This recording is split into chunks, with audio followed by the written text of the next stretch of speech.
Man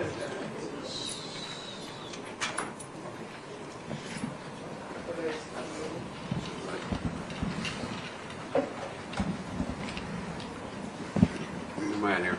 Okay. Good morning. A few days ago we had our historic visit by President Trump that will be etched in the annals of our nation's history. We're fortunate today to have a visit by Vice President J.D. Vance, and I want to tell you a few things about that. First, in the last year, we've had an unmatched alliance and partnership with the United States. That is changing the Middle East, and it's also changing the world. It creates opportunities not only for security, but for the expansion of peace, which we're working on very, very diligently. And it's just unmatched. I've been here a few years. You know, I've been through several administrations. I welcome the partnership and the assistance we've had, but there's never been anything like that. And President Trump said that it's like a partnership. It's never happened before. Well, that includes a close circle, both on our side and on the American side. And President Trump knows who he picks for that circle. One of the members, to put it mildly, is the Vice President.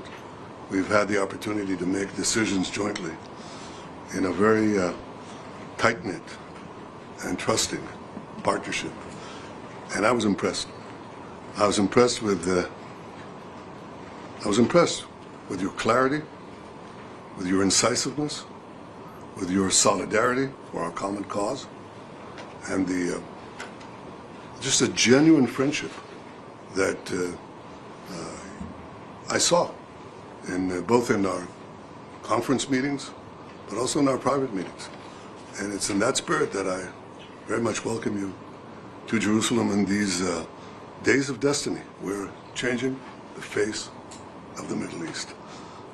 And I have to say, I was going to say, you know, bring your family next year in Jerusalem, but welcome this year in Jerusalem our great friend J.D. Vance. Thank you. Thank you, Mr. Prime Minister, and thanks to your entire team for your hospitality and for having us. As the Prime Minister said, these are days of destiny, and we're very excited to sit down and work together on the Gaza peace plan. We have a very, very tough task ahead of us, which is to disarm Hamas, but rebuild Gaza to make life better for the people in Gaza, but also to ensure that Hamas is no longer a threat to our friends in Israel. That's not easy.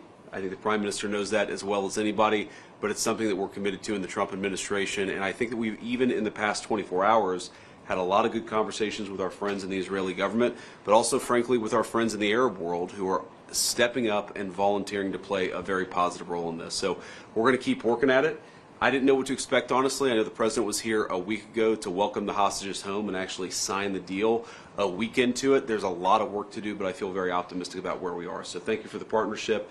Thanks for your willingness to continue to work on this, and I think we're going to do great things here. It's not going to be easy. I know that there are some folks in the media who I think are rooting against this proposal, but I think that we have an opportunity to do something really historic. So we're going to keep working at it with all of our friends in the Israeli government. So thank you so much for having us. Thank you. Yeah. Mr. Prime Minister, Mr. Vice President, you mentioned the media. And a lot in the media say in recent days that Israel is becoming some kind of vassal state or protectorate of the United States, not only advising it what to do, but also commanding what to do. Why do you both comment on that? And also another comment on, will you allow Prime Minister Turkish security personnel to get inside Gaza? Well, I want to put it very clearly. You know, 1 week they say that Israel controls the United States. A week later they say the United States controls Israel. This is hogwash. We have a partnership, an alliance of partners who share common values and common goals. We can have discussions, we can have disagreements here and there, but on the whole, I have to say that in the past year we've had agreement not only on goals but how to reach them, and I think we're pursuing them successfully. We've been able to do two things: put the knife at Hamas's throat. That was the military effort guided by Israel, and the other effort was to isolate Hamas in the Arab and Muslim world, which I think the President did brilliantly with his team. So those two things produced the hostages. Nobody believed we'd get them out. It was done by a cooperative effort. On the Turks, on the question of the Turks. I think, let me quote the Vice President from yesterday. He said that I have very strong opinions on that.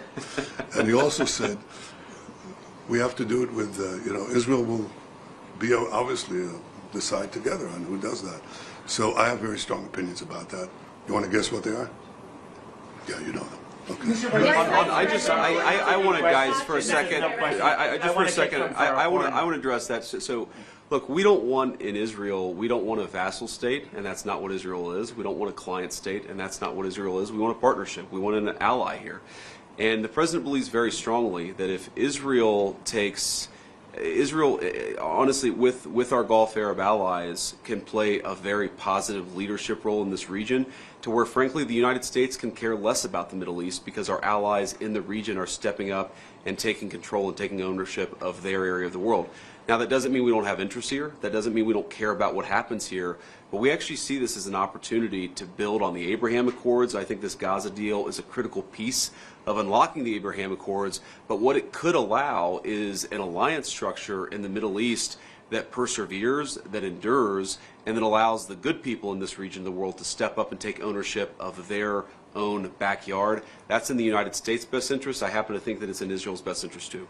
Excuse me, we're not taking any more questions from the foreign press. One more and that's it, just to be fresh. Please. Vice President Vance, you say that the ceasefire isn't on the verge of collapse, but why is it that the president said Jared Kushner, Steve Witkoff, now yourself, and then Secretary of State Marco Rubio to Israel this week, if that's not the case? And if I could, you said that there were joint agreements between the two of you today. Could you please explain what those were?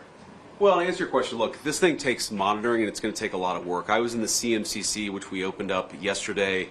A lot of our Israeli friends working together with a lot of Americans to actually mediate this entire ceasefire process, to get some of the critical infrastructure off the ground, from the international security force to some of the reconstruction in Gaza.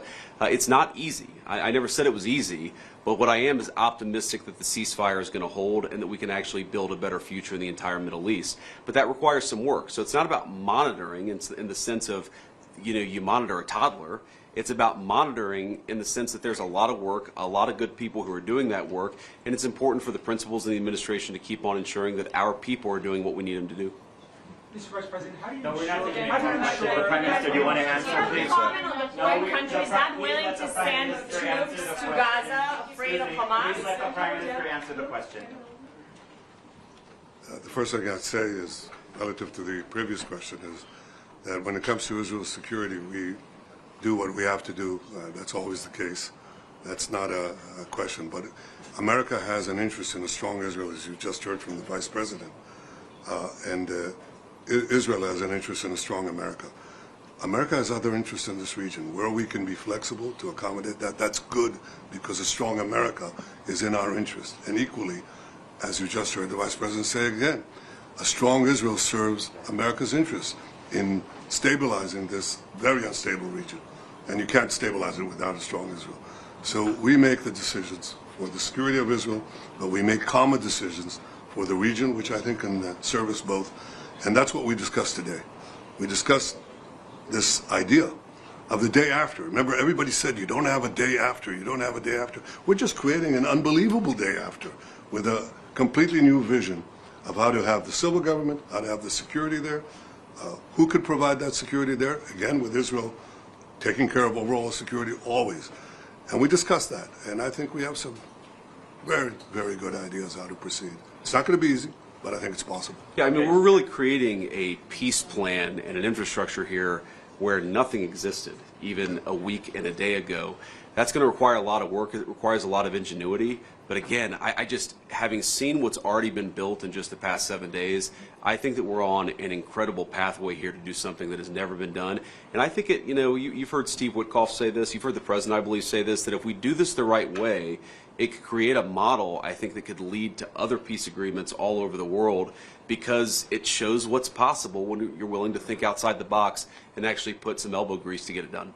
Okay, thank you very much. Thank you. We're done. Thank you very much. Thank you. Thank you very much. Thank you, guys. Thank you. Thank you. Press. Thank you very much. How do you ensure that Hamas? Thank you. Thank you very much. Thank you very much. Yeah, thank you. Thank you, press. Thank you very much.